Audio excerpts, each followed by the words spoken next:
ಒಂದು ಪುಟ್ಟ ಕನಸನ್ನು ಇಟ್ಕೊಂಡು ದೊಡ್ಡ ಊರಿಗೆ ಬಂದಿದ್ದ. ನೋಡಕ್ ಒಳ್ಳೆ ಸಿನಿಮಾ ಹೀರೋ ಇದ್ದಂಗಿದ್ದಾನೆ. ಇತಿಹಾಸ ಸೃಷ್ಟಿಸಿದಂಥ ಲಿನಿಯೇಜ್ಗೆ ಸೇರಿದಂಥ ಇಬ್ಬರು ವ್ಯಕ್ತಿಗಳಿದ್ದಾರೆ.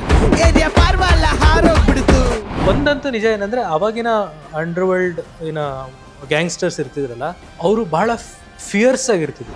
ಬೆಂಗಳೂರು ನಮ್ದು. ಕೊತ್ವಾಲ್ ಇರೋವರೆಗೂ ಅದಷ್ಟು ಸುಲಭ ಅಲ್ಲ. ಕ್ಯಾ ಬಾ ಕನಕಯ್ಯ ಕ್ಯಾ ಮುಜೆ ನೈ ಜರ ರೈತಿ ಮಾಕಿ ಕ್ಯಾರ ಹಂಗೆಲ್ಲ ಹೇಳಿ ಹೊಡೆದ್ರು ನಮಗೆ ಹುಡುಗರು. ಜಾಕಿ ಚಾನ್ ಅವ್ರದ್ದು ಒಂದು ಇಂಟರ್ವ್ಯೂನಲ್ಲಿ ನಿಮ್ಗೆ ಎಲ್ಲೆಲ್ಲಿ ಫ್ರ್ಯಾಕ್ಚರ್ ಆಗಿದೆ ಅಂತ ಕೇಳ್ತಾರೆ. ಅವರು ಹಿಯರ್ ಹಿಯರ್ ಹಿಯರ್ ಹಿಯರ್ ಅಂತ. ಸರ್ ಅವ್ರು ತೋರಿಸ್ದೇ ಇರೋ ಜಾಗನೇ ಇಲ್ಲ ಸರ್. ನಿಮ್ಗೆ ಆ ಥರದ್ದು ಎಷ್ಟಾಗಿದೆ ಅಂತ. ಒಂದು ಇದು ಡಿಸ್ಟ್ರಿಕ್ಟ್ 2 3 ಬ್ಯಾಕ್ 4 ಕತ್ತು ಒಂದ್ಸಲ 5 ಲೆಫ್ಟ್ ನೀ ಟೋಟಲ್ ಡಿಸ್ಲಿಕೇಟ್ ಆಗಿ ಹೊರಗಡೆ ಬಂದು ವಾಪಸ್ ಕೂತಿದ್ದು. ಡೈರೆಕ್ಟರ್ ಕೆಟ್ಟ ಆಕ್ಟರ್ ಆಗಿದ್ರಂತೂ ಇನ್ನೂ ವರ್ಸ್ಟ್, ಯಾಕಂದ್ರೆ ಎಲ್ಲರೂ ಕೆಟ್ಟ ಆಕ್ಟ್ ಬಿಟ್ಟಿರ್ತಾರೆ. ಅದರಿಂದ ನನಗೆ ಗೊತ್ತು ನಾನು ಅಷ್ಟು ಒಳ್ಳೆ ಆಕ್ಟರ್ ಅಲ್ಲ ಅಂತ. ನನಗೆ ಸೀನಿಂದ ಏನು ಬೇಕು ಅನ್ನೋದು ನನಗೆ ಗೊತ್ತು. ವಿನೋದ್ ಸರ್ ಅವ್ರ ತಂದೆ ಯಾವತ್ತಾದರೂ ವಿನೋದ್ ಅವ್ರಿಗೆ ಈ ಮಾತನ್ನ ಹೇಳಿದ್ರ, ನನ್ನ ಮಗ ನನ್ನ ಹೆಸರು ಉಳಿಸ್ತಾನೆ ಅಂತ? ಈ ಹುಡುಗ ನಮ್ಮ ಹೆಸರನ್ನ ಉಳಿಸ್ತಾನೆ. ಬಹುಶಃ ನಾನು ಇಲ್ಲದೇ ಇದ್ದಾಗ ಹೇಳಿರ್ಬೋದು. ನಾನು ಇಂಡಸ್ಟ್ರಿಗೆ ಅವರಿದ್ದಾಗ ನಾನು ಇಂಡಸ್ಟ್ರಿಗೆ ಬರಲಿಲ್ವಲ್ಲ. ವೆನ್ ಈ ವಾಸ್ ಲಾಸ್ಟ್ ಡೇಸಲ್ಲಿ ನಾನು ಹೆಗಲಿಗೆ ಕೊಟ್ಟಿದ್ದೆ. ನಮ್ಮ ಮಗ ಬಂದ ನೋಡು, ಆ ಪ್ರೌಡ್ ಫೀಲ್. ಮಗ ಬಂದ ನೋಡು, ಹುಷಾರ್ ಕಾಣೋ ಬೇಡ ಬೇಡ.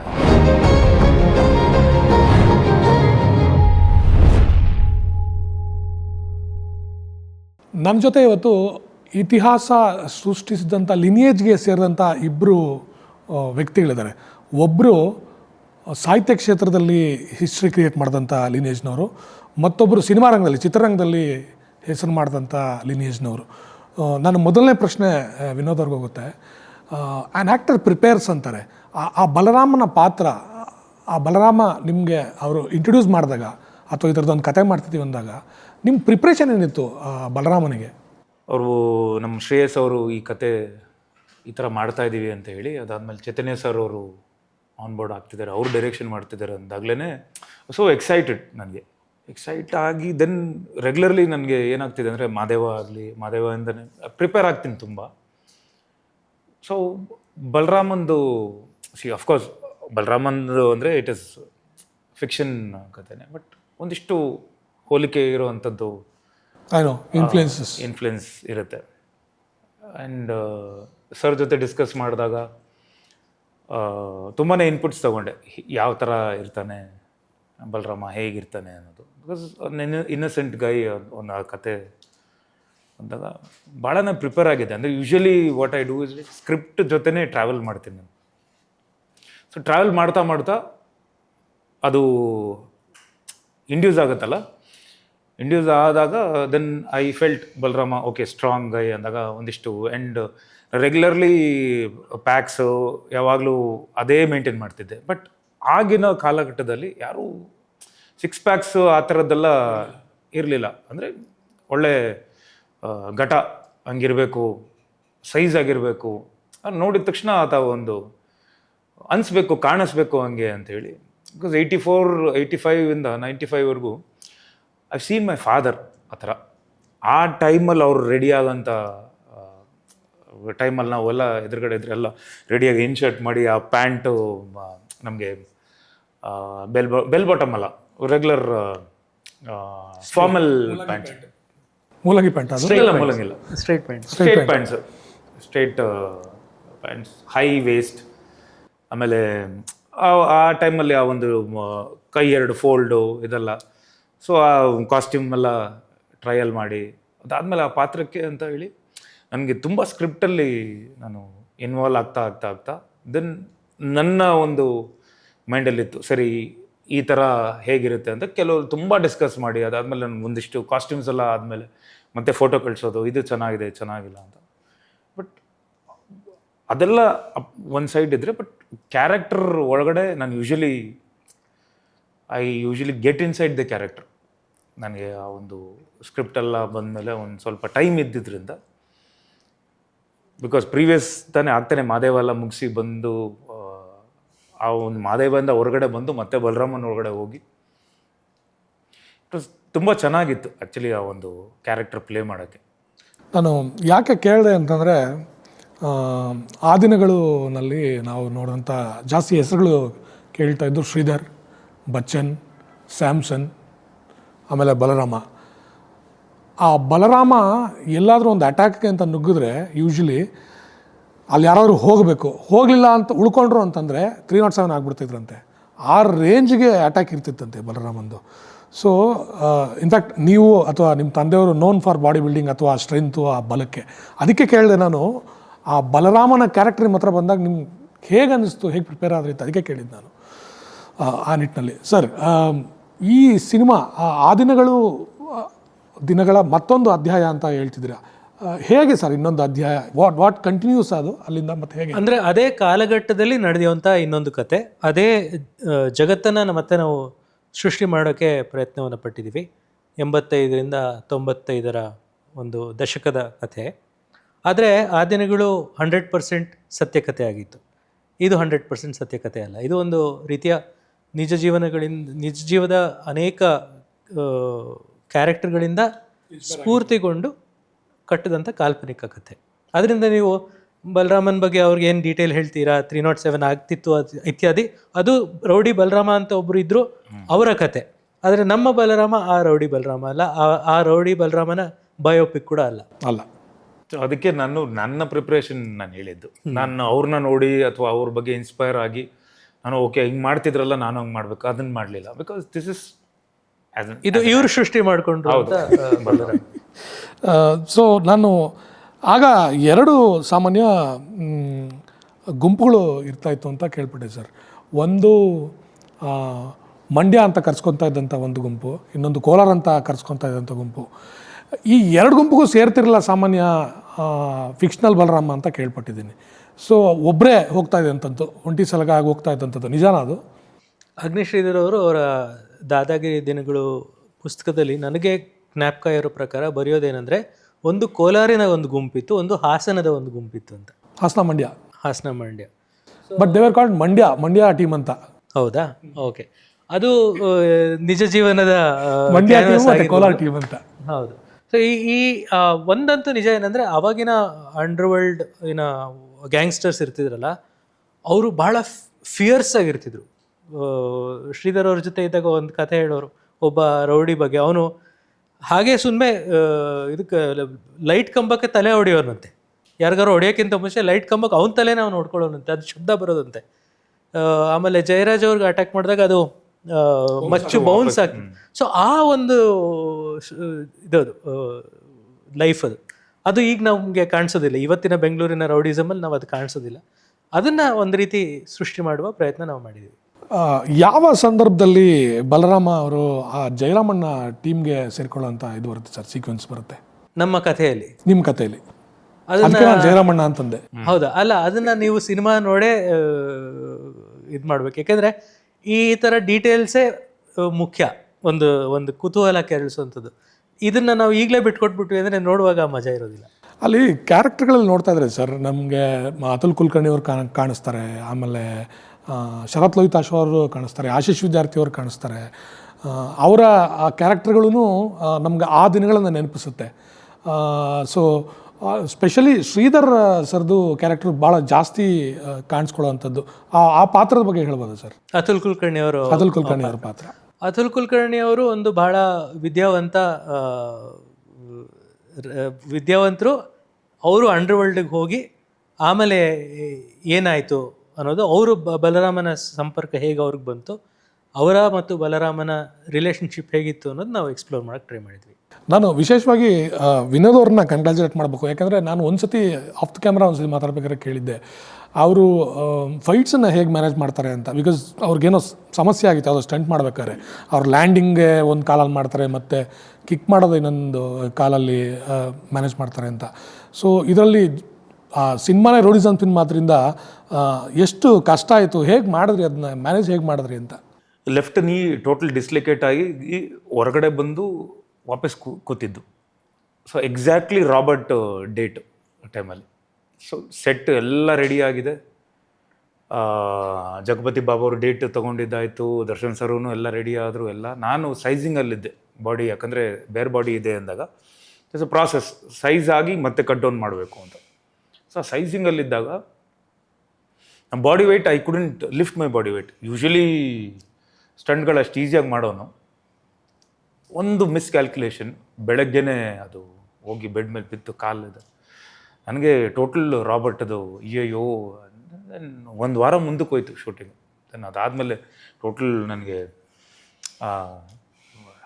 ಪ್ಲಾಸ್ಟರೆಲ್ಲ ಹಾಕಿದ್ರಲ್ಲ ಫುಲ್ಲು, ಅದನ್ನೆಲ್ಲ ಬಿಚ್ಚಿಬಿಟ್ಟು ಮತ್ತೆ 10 days ಒಳಗಡೆ ಬಿಚ್ಚಿಬಿಟ್ಟೆ. ಬಿಕಾಸ್ ನಾನು ವರ್ಕೌಟ್ ಆಗ್ತಿಲ್ಲ ಅಂತೇಳಿ. ಅದು ನಾನು ಮಾಡಿದ ದೊಡ್ಡ ತಪ್ಪು. ಸೊ ಅದೇನಾಯಿತು ಅಂದರೆ ನನ್ನ ಮಂಡಿ ಕೂರಲಿಲ್ಲ. ಸೊ ಅದಾದಮೇಲೆ ರಾಬರ್ಟ್ ಸೆಟ್ಟಲ್ಲೇ 3 ಸಲ ಡಿಸ್ಲೊಕೇಟ್ ಆಗುತ್ತೆ. ನನ್ನ ಹಾಗೂ ದರ್ಶನ್ ಸರ್ ಅವರ ಫೈಟು ಓಪನ್ ಆಗುತ್ತೆ. ಅಲ್ಲಿಂದನೇ ನನಗೆ ಅದು ಸೆಟ್ ಆಗಲ್ಲ. So I need to give it time. ಅದೇನಾಗಿದೆ, ನಾನು ಆ 5 weeks ಪ್ಲಾಸ್ಟರ್ ಏನಿತ್ತು ಅದನ್ನು ಬಿಟ್ಟಿದ್ರೆ ಸೆಟ್ ಆಗ್ತಿತ್ತು, ಕೂಡ್ತಿತ್ತು. ನಾನು ಈ ಸಿನಿಮಾ ಡೇಟ್ ಹೋಗುತ್ತೆ, ಈ ಮುಂದಕ್ಕೆ ಹೋಗುತ್ತಲ್ಲ ಅಂಥೇಳಿ ಬಾಡಿ ರೆಡಿ ಮಾಡಬೇಕು ಅಂತ ಅಲ್ಲಿ ಬಿಚ್ಚಿದೆ. ಅಲ್ಲಿಂದ ಏನಾಗುತ್ತೆ, ಥ್ರೂ ಔಟ್ ಸಿನಿಮಾಸ್, ಪ್ರತಿ ಸಿನಿಮಾ ಮಾಡ್ಬೇಕಾದ್ರೆಲ್ಲ ಬಿಚ್ಕೊಳ್ಳೋದು. ನನಗೆ ಗೊತ್ತಿಲ್ಲದೆ ನಾ ಜೋಶಲ್ಲಿ ಮಾನಿಟರ್ ಮಾಡಿದಾಗ ಗೊತ್ತಾಗಲ್ಲ. ಟೇಕ್ ಟೈಮಲ್ಲಿ ಹಿಂಗೇನೋ ಮಾಡೋಕ್ಕೆ ಹೋದಾಗ ಆಟೋಮೆಟಿಕ್ ಬಿಚ್ಕೊಳ್ಳುತ್ತೆ. ಬಿಚ್ಚಿದಾಗ 1-2 ಸೆಕೆಂಡ್ ಬ್ಲ್ಯಾಕ್ಔಟ್ ಆಗ್ಬಿಡ್ತೀನಿ. ನನಗೆ ಗೊತ್ತಿಲ್ಲದೆ ಬಿದ್ದೋಗಿರೋದು ಇದೆಲ್ಲ ಆಗಿದೆ. ಸೊ ಈ ಪ್ರತಿ ಸಿನಿಮಾ ಏನು ಮಾಡ್ತಿದ್ದೀನಿ ಅಂದರೆ, ನಮ್ಮ ಸ್ಟಾಫ್, ನಮ್ಮ ಬೆಂಕಿ ಆಗಲಿ ಎಲ್ಲರೂ ಬಂದು we have this squat band ಅಂತ ಹೇಳ್ತೀವಿ. ಸ್ಕ್ವಾಟ್ ಮಾಡ್ಬೇಕಾದ್ರೆ ಇಲ್ಲಿಂದ ಇಲ್ಲಿವರೆಗೂ ಎಳೆದು ಆ ಬ್ಯಾಂಡ್ ಕಟ್ಕೊತಾರೆ. ಅದನ್ನು ಏನು ಮಾಡ್ತೀನಿ ಅಂದರೆ, ಯಾವುದೋ ರಿಸ್ಕಿ ಶಾಟ್ ಇತ್ತು ಅಂದಾಗ ನಾನು ಕ್ಯಾಮ್ರಾಮನ್ ಅವ್ರ ಹತ್ರ, ಮಾಸ್ಟರ್ ಹತ್ರ ಎಲ್ಲ ಕೇಳ್ಬಿಡ್ತೀನಿ, ಶಾಟ್ ಎಲ್ಲ ರೆಡಿನಾ, ಓಕೆ, ನಾನು ಕಂಪೋಸ್ ಎಲ್ಲ ಮುಗೀತಾ, ನೀವು ಟೇಕ್ ಅಂದಾಗಲೇ ನಾನು ಬ್ಯಾಂಡ್ ಕಟ್ತೀನಿ ಅಂತೇಳಿ. ಸೊ ಇಲ್ಲಿಂದ ಎಳೆದು ಇಲ್ಲಿವರೆಗೂ ಫುಲ್ಲು ಟೈಟಾಗಿ ಎಳೆದು ಕಟ್ಟಿದ್ರೆ ಇಲ್ಲಿಂದ ನಮ್ಮ ಆಗ್ಬಿಡುತ್ತೆ. ಸೊ ಅದು ಒಂದು 2 minutesವರೆಗೂ ಅಷ್ಟೇ, ಇಲ್ಲಾಂದರೆ ಟೋಟಲ್ ನಮ್ಮ ಆಗ್ಬಿಡುತ್ತೆ. ಸೊ ಅದನ್ನು ಮ್ಯಾನೇಜ್ ಮಾಡಿ, ಬಟ್ ಎಲ್ಲೂ ಗೊತ್ತಾಗಲ್ಲ. ಬಟ್ ನಾನು ಟೋಟಲ್ ಬಾಡಿ, ನಾನು ಏನು ಫೈಟ್ ಮಾಡ್ತಿದ್ದೆ, ಲ್ಯಾಂಡಿಂಗ್ ಎಲ್ಲ ಜಂಪ್ ಹೊಡೆದು ರೈಟಲ್ಲಿ ಕಿಕ್ ಮಾಡಿ ಲೆಫ್ಟಲ್ಲಿ ಲ್ಯಾಂಡ್ ಮಾಡ್ತಿದ್ದೆ. ಸೊ ಐ ಶಿಫ್ಟೆಡ್, ನನ್ನ ಬ್ರೈನ್ಗೆ ಹೇಳಿ ಪ್ರಾಕ್ಟೀಸ್ ಮತ್ತೆ ಮಾಡಿ. ಸೊ ಕಿಕ್ಸ್ ಎಲ್ಲ ಲೆಫ್ಟಲ್ಲಿ ಮಾಡೋದು ಆ್ಯಂಡ್ ಲ್ಯಾಂಡಿಂಗ್ ಎಲ್ಲ ರೈಟಲ್ಲಿ ನಾನು ಪ್ರಾಕ್ಟೀಸ್ ಮಾಡಿ ಎಷ್ಟೊಂದು ಸಲ ಆ್ಯಕ್ಚುಲಿ ನಿಮಗೆ ಗೊತ್ತಿದೆಯೋ ಇಲ್ವೋ ಗೊತ್ತಿಲ್ಲ, ಫಸ್ಟ್ ನಮ್ಮ ಫೈಟಲ್ಲಿ ಆ ಒಂದು ವಾಕರ್ ರೋಲ್ ಆಗಿ ವಾಕರ್ ಎತ್ಕೊಂಡು ನಿಂತ್ಕೋಬೇಕು, ಲೆಫ್ಟ್ ಇಟ್ಟೆ ಪಟ್ ಅಂದ್ಬಿಡ್ತು. ರವಿ ವರ್ಮ ಮಾಸ್ಟರು ಅಲ್ಲೇ ಇದ್ರು. ಇದು 3ನೇ ದಿವಸ ಶೂಟಿಂಗ್ ಶುರುವಾಗಿ 3ನೇ ದಿವಸ. ಸೊ ಇದಕ್ಕೆ ಯೂಶಲಿ ನಾವು ಎಷ್ಟೊಂದು ಸಲ ಹೇಳಿದ್ವಿ, ಫೈಟ್ಗಳು ಹಾಕೋಬೇಡಿ, ರಿಸ್ಕ್ ಇದೆ, ಸ್ಟಾರ್ಟಿಂಗಲ್ಲಿ ಫೈಟ್ ಮಾಡೋದು ಬೇಡ, ಸೀನ್ಗಳೆಲ್ಲ ಮುಗಿಸ್ಕೊಳ್ಳೋಣ. ಯಾಕಂದರೆ ಇಷ್ಟೊಂದು ಬಂಡವಾಳ ಹಾಕಿರ್ತಾರೆ, ಎಲ್ಲರೂ ಹೋಲ್ಡಲ್ಲಿರ್ತಾರೆ. ನಮ್ಮ ಮೇನ್ ಕ್ಯಾರೆಕ್ಟರ್ ನಾನೇ ಬಂದು ಕೂತ್ಕೊಂಡ್ಬಿಟ್ರೆ ಇಡೀ ಸೆಟ್ಟು ಕೂರಬೇಕಾಗಿರುತ್ತೆ. ಸೊ ಅದಕ್ಕೆ ಮತ್ತೆ ಎಲ್ಲ ಮ್ಯಾನೇಜ್ ಮಾಡಿಕೊಂಡು ತುಂಬ ಇಂಜುರೀಸ್ ಆಗಿದೆ. ಬಟ್ ಅದು that is part of the business, ಏನು ಮಾಡೋಕ್ಕಾಗಲ್ಲ. ಬಟ್ ಈಗೆಲ್ಲ ಟೋಟಲ್ ಶಿಫ್ಟ್ ಆಗಿ, ಸೊ ನಾನು ಅದಕ್ಕೆ ಆಗಲೇ ವಿನಯ್ ಅವರು ಅದನ್ನೇ ಮಾತಾಡ್ತಿದ್ರು. ನಾನು ಏನಕ್ಕೆ ನನ್ನ ಎಕ್ಸ್ಪೀರಿಯೆನ್ಸ್ ಹೇಳ್ತೀನಿ ಅಂದರೆ, ಎಲ್ಲ ಆ್ಯಕ್ಟ್ರ್ಗಳಿಗೂ ಇದು ನಾನು ತಪ್ಪು ಮಾಡಿದ್ದು, ಹುಷಾರಾಗಿರಿ, ನೀವು ಮಾಡಬೇಡಿ ಅಂತೇಳಿ ಆಗ್ಲಿಂದ ನಾನು ಸೇಫ್ಟಿ ಕೊಡೋದು ಎಲ್ಲ ಫೈಟರ್ಸ್ಗಾಗಲಿ ಅಥವಾ ನನ್ನ ಜೊತೆ ಯಾರೇ ಆ್ಯಕ್ಟ್ ಮಾಡ್ತಿದ್ರು, ಇನ್ಕ್ಲೂಡಿಂಗ್ ನನ್ನ ಸೆಟ್ ಹುಡುಗರು ಯಾರಾದರೂ ಏನೋ ಮಾಡ್ತಿದ್ರು, ಹುಷಾರು, ಕೈಕಾಲು ಅದೇ ನಮಗೆ ಬಂಡವಾಳ, ಹುಷಾರು ಅಂತ ಎಲ್ರಿಗೂ ಹೇಳ್ತಿರ್ತೀನಿ. ಸೊ ಅದಕ್ಕೆ ವಿನಯ್ ಅವ್ರಿಗೂ ಇದು ನೈಸ್ ಪರ್ಫಾರ್ಮರ್, ಯಾರೇ ಆಗಿರಲಿ, ಒಬ್ಬ ತೆರೆ ಮುಂದೆ ಬಂದಾಗ ಕೈಕಾಲು ಗಟ್ಟಿ ಇದ್ರೇ ಫೈಟ್ ಮಾಡೋಕ್ಕಾಗತ್ತೆ, ಎಲ್ಲ ಆಗುತ್ತೆ. ಸೊ ಅವ್ರ ಮೇಲೆ ಒಂದಿಷ್ಟು ಇನ್ವೆಸ್ಟ್ಮೆಂಟ್ ಇರುತ್ತೆ, ಆ ಟೈಮ್ ಇರುತ್ತೆ. ಸೊ ಅವ್ರು ಯಾರಿಗಾದ್ರೂ ಒಂದು ಇಂಜುರಿ ಆಯಿತು, ಈಗ ಬೇರೆಯವ್ರು ಏನೋ ಒಂದು ಇಂಜುರಿ ಆಯಿತು, ಓಕೆ, ಒಂದು 1 month ಪ್ಲಾಸ್ಟರ್ ಹಾಕೊಳ್ಳೋಣ, ಪರವಾಗಿಲ್ಲ ಅಂತ ಇರುತ್ತೆ. ಸೊ ಇದಕ್ಕೆ ನಾನು ಎಲ್ಲ ಯಾರು ಯಂಗ್ಸ್ಟರ್ಸ್ ಯಾರು ಬರ್ತಾರೋ ಅಥವಾ ಯಾರೇ ಫೈಟ್ ಮಾಡ್ತಿರ್ಬೇಕಾದ್ರೆ ಐ ಮೇಕ್ ಶ್ಯೂರ್ ದಟ್ ನಾನು ಫೈಟ್ ನಂದಿಲ್ಲ ಅಂದ್ರೂ ನಾನು ಸೆಟ್ಟಲ್ಲಿ ಕೂತಿರ್ತೀನಿ. ನಾನು ಏನು ಮಾಡ್ತೀರಾ ಜಂಪ್ ಕ್ಯಾಲ್ಕುಲೇಟ್ ಮಾಡ್ತಾ ಇರ್ತೀನಿ, ಬೆಡ್ಸ್ ಕ್ಯಾಲ್ಕುಲೇಟ್ ಮಾಡ್ತೀನಿ, ರೋಪ್ ಶಾಟಿಂಗ್ ಹೋಯ್ತು ಅಂದರೆ ಆ ಸ್ವಿಂಗ್ ಕ್ಯಾಲ್ಕುಲೇಟ್ ಮಾಡ್ತೀನಿ. ಎಷ್ಟೊಂದು ಸಲ ನಾನು ಹೇಳಿರ್ತೀನಿ, ಇನ್ನೊಂದು ಎಕ್ಸ್ಟ್ರಾ ಬೆಡ್ ಹಾಕು, ಇನ್ನೊಂದು ಚೂರು ಮುಂದಕ್ಕೆ ಇನ್ನೊಂದು ಬೆಡ್ ಹಾಕು ಅಂತ ಹೇಳ್ತಿರ್ತೀನಿ. ಅವ್ರು ಎಕ್ಸಾಕ್ಟ್ಲಿ ಆ ಬೆಡ್ಗೆ ಬಂದಿರ್ತಾರೆ, ಆ ಸೇಫ್ಟಿಗೆ ಹೇಳಿರೋದು. ಇದೇ ಥರದ ಒಂದು ಮಿಸ್ಕ್ಯಾಲ್ಕುಲೇಷನ್ ಆಗಿನೇ ಬಹುಶಃ ಸಪೋರ್ಟ್ ಗಾರ್ಡನ್ನು ಕಟ್ಟಾಗಿದ್ದು ಅನ್ಸುತ್ತೆ. ನೀವು ಇದ್ರಿ ಅನ್ಸುತ್ತೆ ಅಲ್ಲಿ. ನಾನಿದ್ದೆ, ನೋಡಿದೆ ಇವತ್ತು. 32-36 ಸ್ಟಿಚ್ ಇದೆ ಇಲ್ಲಿ ಹೊರಗಡೆಯಿಂದ, ಲೇಯರ್ ಸ್ಟಿಚ್ ಮಾಡಿ. So you can see this, ಒಂದು ಮಾರ್ಕ್ ಇದೆ. ಬಟ್ ಪ್ಲಾಸ್ಟಿಕ್ ಸರ್ಜನ್ ಇದ್ರು. ಅದು ಒಂದು ಲೆಂತ್ ಶಾಟ್ ಇತ್ತು. ಮಂಜು ಮಾಸ್ಟರು ಪ್ರೀವಿಯಸ್ ಡೇ ಎಲ್ಲ ಫೈಟ್ ಮಾಡ್ತಿದ್ವಿ. ಅದೊಂದು ಲೆಂತ್ ಶಾಟ್ ಇದ್ದಾಗ ಸರಿ ಎಲ್ಲ ಮಾಧ್ಯಮದವರೆಲ್ಲ ಬಂದಿದ್ದಾರಲ್ಲ, ನನಗೆ ಫುಲ್ ಬಿಟ್ಟು ಫೈಟರ್ಸ್ಗೆಲ್ಲ ಒಂದೊಂದು ಸಿಂಗಲ್ ಮಿಸ್ ಆಗೋದು.